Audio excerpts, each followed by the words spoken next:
Good morning, children, and welcome back to our online class of computer applications. Children, today I will start a programming section, the programming part. So let me tell you, children, your question paper will be divided in two different parts. Part A, that's section A, and section B. Section B, 60 marks, 6 question. Out of that, you have to attempt any 4. Each question will carry 15 marks. So total 60 marks are there. 4 questions you have to attempt. That's the programming sections. So programming one chapter already we have covered, that is iteration. Okay, some part I have already discussed in class 9 also. So that programming section I am going to describe here in more detail. So understand this one. So children,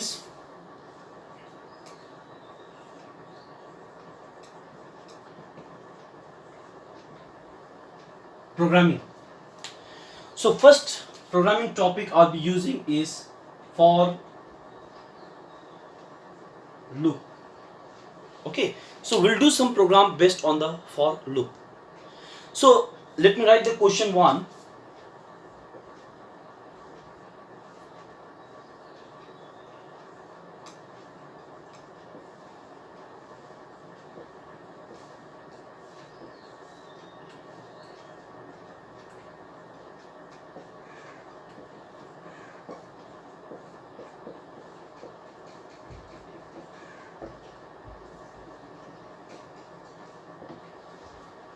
Program to display whether the number is prime number or not.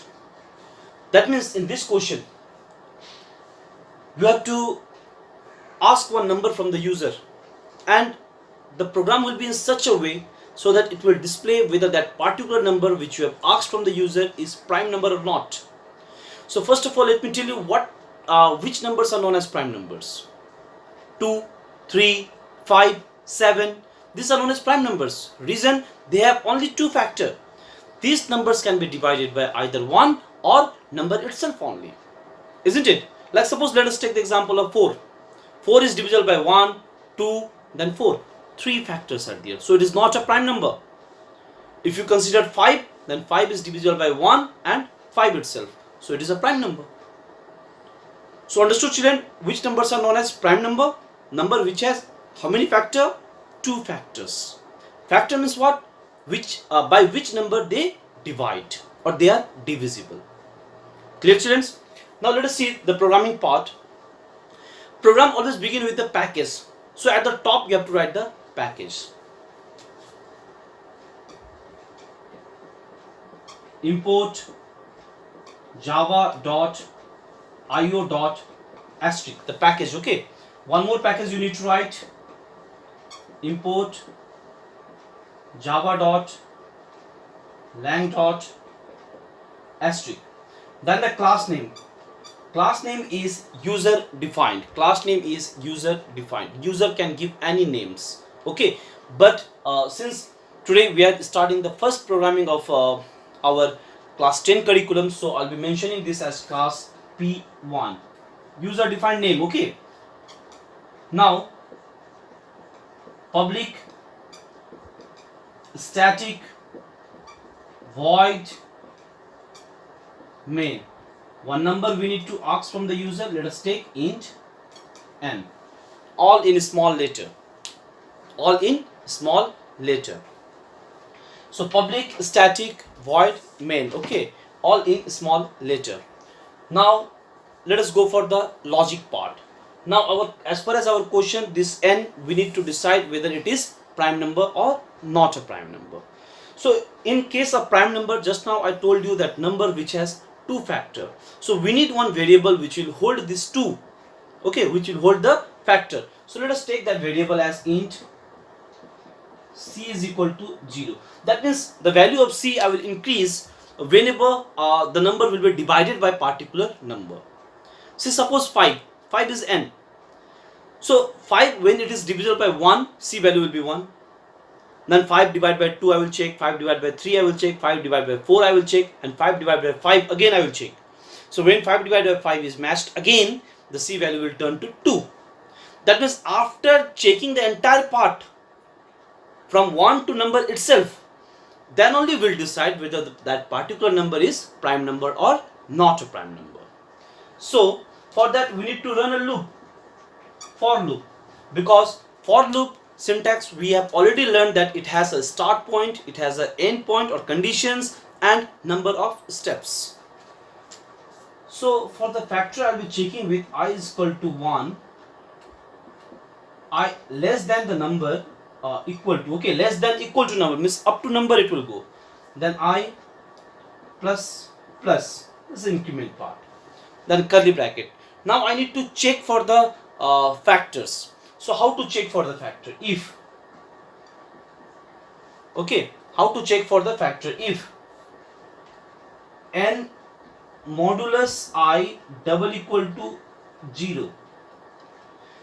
Now n modulus I double equal to 0, what does it mean? Okay, n modulus I double equal to 0. So this means that n is the number, modulus means division but goes for the remainder, and I are the number which we get from the loop. Initially it is 1. So with 1, 2, 3, 4, 5 up to 5, suppose n is 5 then, and remainder we need to check whether it is 0 or not. If the remainder we get 0, then what we'll do is we'll simply use C++. That means C was one variable which we are going to increase. Okay, so C++ understood? C++ means why?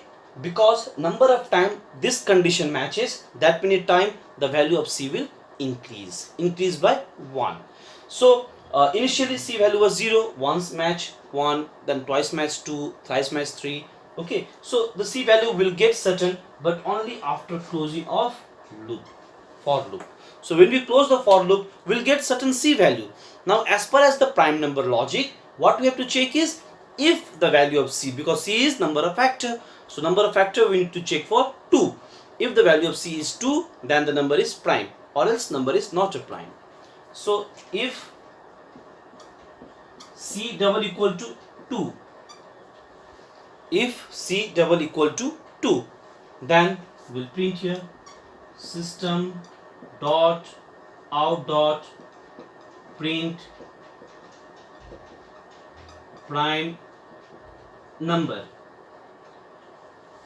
Okay, if C value is equal to 2, that means if the factor is 2, then system dot out dot print prime number. Else, so in else part, what we are going to write? See here. So in else part, that is not a prime number. So system dot out dot print not a prime number. We'll close the else part, we'll close the function, we'll close the class part. So children, once again I am explaining this one. In this question, what we are going to do is we need to ask for number that I have written here, int n, the number we asked from the user. Then we need to check for prime number. Prime number logic is what? Number which has 2 factors. So to hold the factor, I have taken the variable known as C. Okay, now for int I is equal to 1, I is equal to n, I plus plus. Why I have given? Because the number I have to divide, if number is 5, then I have to divide from 1, 2, 3, 4, 5 up to 5. Okay, so loop has been given. Now the condition for division, okay, if this condition matches, the C value will keep on increasing. If once matches, C value will be 1, twice matches, C value will be 2. Okay, so after closing the loop, again I have checked what? If the value of C is 2, that means if the factor is 2, then I have printed system.out.print prime number, else system.out.print not a prime number. Then I have closed the else part, function part and class part. So children, this is about program to display whether the number is prime number or not. Clear children? Now see the question number 2. See question number 2.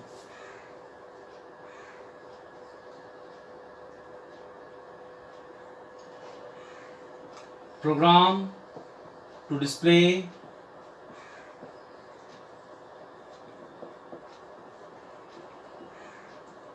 Fibonacci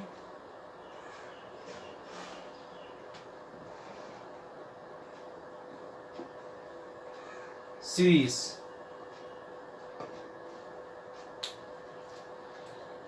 Example 0, 1, 1, 2, 3, 5, 8, and keep on. That means the logic for this question is you need two numbers. When you add these two numbers, you get the third numbers. Again, these two numbers if you add, you get another number. That means to get a number, you have to add previous two numbers. So always this thing will be keep on repeating till the series end. So these questions we need to do. So children, now let us take example. Say it is like this. This is the index, or you can say position 0, 1, 2, 3, 4. Now in 0 position, 0 is placed, here is 1 is placed. That means these two are fixed. We need to ask from the user. Okay, the value in position 0 and value in position 1, we need to ask from the user. That means these values are fixed. So we have to run the loop from here till this much. So this part becomes inside loop. Clear children? Now that means loop I have to start from 2, and total size is how much? Total size of this example is how much? 1, 2, 3, 4, 5. So we have to start the loop from 2 and less than 5, and plus plus is there. Okay children? Now let us assume that this is A and this is B. A and B. So here we got C as A plus B, isn't it? Now as soon as we get C as A plus B, what we have to do is we have to change this C and we have to change this B. That is, B will be new A and C will be new B. So that here again I will be getting A plus B. Here again I will be getting A plus B. So A plus B is in each block. But you can see at the initial time, index 0 was A, index 1 was B. And index 2 becomes C, that is A plus B. After performing the calculations, the variable has been changed, swapped. How? The C will be turned to B and B will be turned to A. So that again this new C will come here. Again this part will be repeated. Again this C will turn to B, this B will turn to A. Another C will come here. So this will keep on going. So this is the logic of Fibonacci series. That means to get a number, you have to add previous two numbers. So understood children? Look, we have to start from 2 and it will go up to less than the size, less than the number. Okay, and plus plus is there. So see in the programming how we do this one. So see, first of all, package.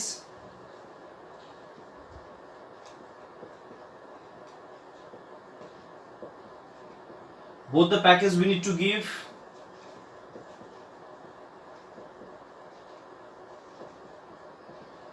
Then class name I'm giving as P2, then public,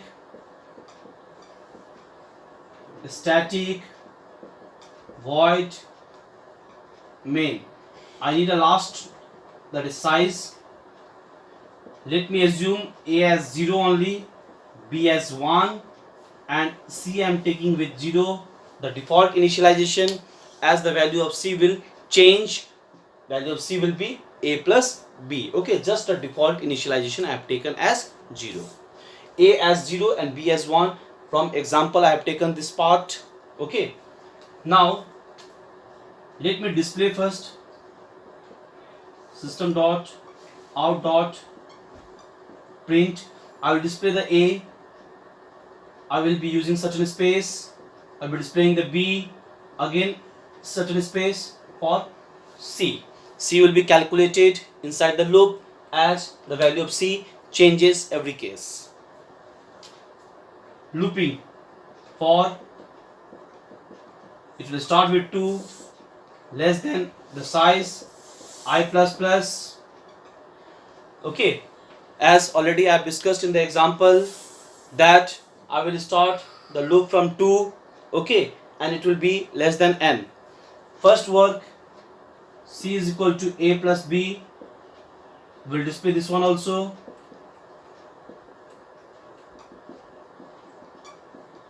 Already space is there after displaying A, space is there after displaying B, also space is there. So directly I will display C, then I will be again giving the space, so that next C will be displayed accordingly. Now as soon as the display part is over, our next step was what? We need to change. Now how to change? C will turn to B and B will turn to A. So A value will be the value of B and B value will be the value of C, and we'll close the loop so that this part will keep on continuing till the condition satisfied. Okay children, then we'll close the function, close the class. So this is about Fibonacci series. Once again I am saying here n is the size, the end, up to how much the loop will go. A and B I took as 0 and 1 from the example. 0 is the first number, B is the second number. That is 1. I have displayed A, that means 0 displayed in the screen, space, B also displayed in the screen, again space I have given so that next number will be displayed. Loop I have started from 2, as I have shown that time in example, that this index is 0, this index is 1, then obviously I have to start from here, that is index 2. So starting with 2 up to less than n, because I have started from index, that is 0, 1, 2, 3 and all. So I plus plus. First work C is equal to A plus B, that is A and B. This 0 plus 1 is added and is stored in C, C displayed, space is given. Now another part here. Here also this is a loop, it will go up when position I will be 3. That time value of A and value of B should be different. So for that what I did is B value I have shifted in A and C value I have shifted in B. So that when it will go up for the new case, that is I becomes 3, that time A and B value will be different. Same way when I value will be 4, again A and B value will be different. And every change of I, value of A and B already changed. So you get a new values and it will be displayed finally in this series. So this is about Fibonacci series. So children, understood this one? Okay. So programming, few things you need to remember. First of all, package is must. Import java.io.* semicolon. Import java.lang.* semicolon. These two packages you have to give in all the programs. Then class, user defined class name. Any name you can give. Curly bracket after class, that is must. Public, static, void, main. Here is the parameter which we ask from the user. Input part. Based on the question it may change. And this A, B, C, if they are of similar type, they all are of integer type, that's why I used comma and I have written in the same line. If these variables are different type, then we have to use semicolon and we have to write in the new line after declaring again. Then for printing, S should be capital, system S should be capital. Okay, S should be capital, system dot out dot print. And after printing any variable, if you want to print any other, you have to use plus sign with double inverted comma. Double inverted comma, inside this whatever you want, that can be printed. I have given simply a blank space. If you use comma, it may come in this way also, comma. Okay. Then after looping, curly bracket is must. All the calculation of for loop will be there inside that. Then curly bracket will be closed for loop. Then for function, for class. So this is the syntax, this is the way how we write Java programming. So children, already I have shown you this program, way to write, how to compile and how to check the answer. So if you have computer, laptop at your home, you can install BlueJ, you can practice there. If you don't have, no need to worry, simply go through my tutorials, okay, what I have explained, and try to understand this one and try to do in the copy without seeing, because programming will definitely come in your examinations which carry 60 marks. 4 programs we have to attempt, we have to do. Clear children?